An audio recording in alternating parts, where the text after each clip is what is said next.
আসসালামু আলাইকুম। ফিরে আসলাম আবার। ওই যে কেকটা যে বসাইছিলাম ঠিক 20 মিনিট পরে ফিরে আসলাম। তো ওই যে আমি বললাম না, আমি কেক যেটা করি একটা সুন্দর ঘিয়ের ফ্লেভার আসার জন্য এই যে টুথপিক দিয়ে, এটা টুথপিক না, এটা ঠিক ওই যে আমি শাসলিক বানাই, এটা দিয়ে ছিদ্র করলাম। এই যে ছিদ্র করলে এই যে অরিজিনাল একদম ভালো কাটে গা ঘি যেটা, সেটা একটু একটু নিয়ে যে ভিতরে দিয়ে দিলাম। পুরো কেকের ভিতরটা গন্ধই থাকলো, সফট হইলো। আপনারা বড় কেক হইলেও করবেন, এবং এটা তো কাপ কেক, ছোটো কেক। তো বড় কেকগুলো কিনলে অনেক মসৃণ হয়, ভিতরটা উপরটা চকচক করে, নরম হয় এবং অনেক সুন্দর একটা গন্ধ হয় এরকম। ও আর আমার একটা অঘটন ঘটছিল কেক বানাইতে যে, সেটা তো শেয়ার করা দরকার অবশ্যই। কেকগুলো বেশি আসলে দিয়ে ফেলছিলাম, এটা বেশি দিয়ে ফেলছি, এখন উপরেই পড়ে গেছে, পুরো ওভারফ্লো হয়ে গেছে। পরে এটা আমার ছেলেও আবার ভিডিও করছে যে পুরো ওভারফ্লো হয়ে গেছে, এই গেছে, পড়ে গেছে চারিদিকে। এই জন্য ওভারফ্লো হয়ে গেছে, পড়ে গেছে, এই জন্য গেছে। এই যে এগুলো গরম গরম তো, একটু ঠান্ডা হলে আস্তে আস্তে ছাড়বে, এই যে উঠা যাবে। তো মোটাই ফেলতেছি, কত তাড়াতাড়ি আমার কেকটা বানানো হয়ে গেল।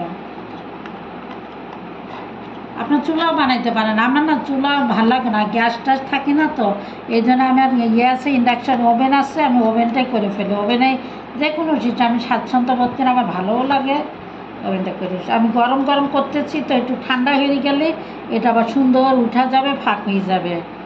এদের সুন্দর দেখেন কত নরম, এই যে তুলা একদম নরম কেকটা।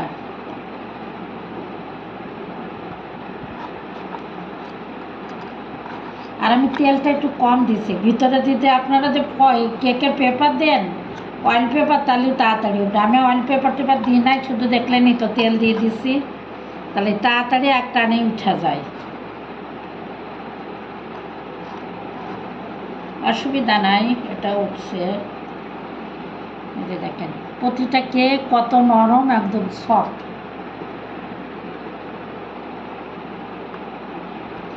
এক কাপ ময়দা দিচ্ছি, 2টা ডিম দিই, কতগুলো 6 পিস কেক আমার হয়ে গেল।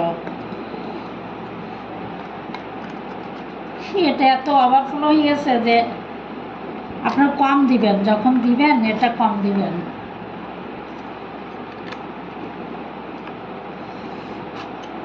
উঠানোর পর আপনার কেটে দেখাচ্ছি ভিতরটা কেমন হয়েছে।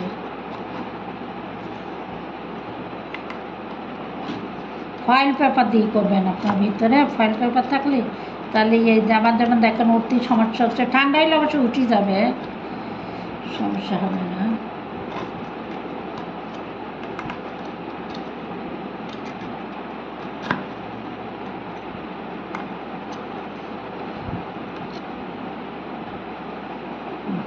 কত তত্ত্ব কাঁচা নাই কিন্তু, আপনারা আবার ভেবেন না যে কাঁচা আছে, কাঁচা নাই কিন্তু। আমি কেটে দেখাবো, আমি উঠাই নি সবগুলো।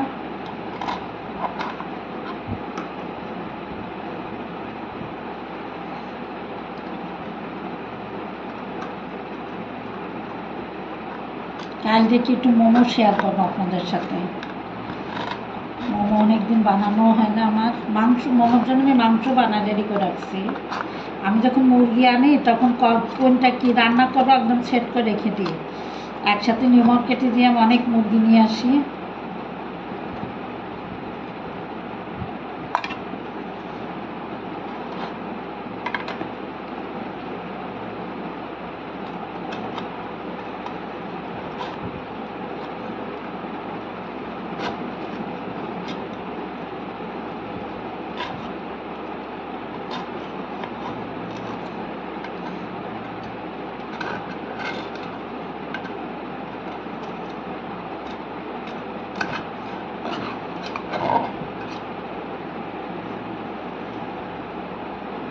হয়ে গেল আমার, আমি কেটে দেখাচ্ছি আপনাদের একটু কেমন হয়েছে মশাল্লা।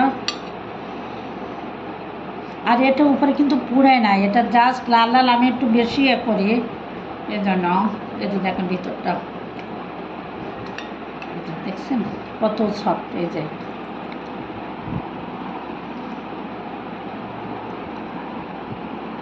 তো প্লিজ আপনারা আমার রেসিপি ফলো করে এভাবে কেক বানাবেন, আমার রেসিপি ফলো করে এভাবে কেক বানাবেন। আপনাদের এরকম খুব কম খরচে দেখবেন ঘরে মেহমান আসলে বানাই ফেলতে পারবেন, মেহমানও অনেক পছন্দ করবে।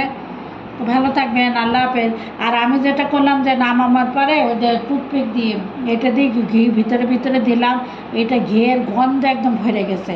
তা আপনারা প্লিজ এরকম করবেন আমার মতো। বড় কেক হইলো কি ছোটো কেক হইলো কি একটু টুথপিক দিয়ে করে করে এরকম ভিতরে একটু ঘি করে দিবেন, তাহলে অনেক সুন্দর পুরো কেকের ভিতরে ঘিয়ের গন্ধ থাকবে, চকচক করবে, খেতে অনেক ভালো লাগবে।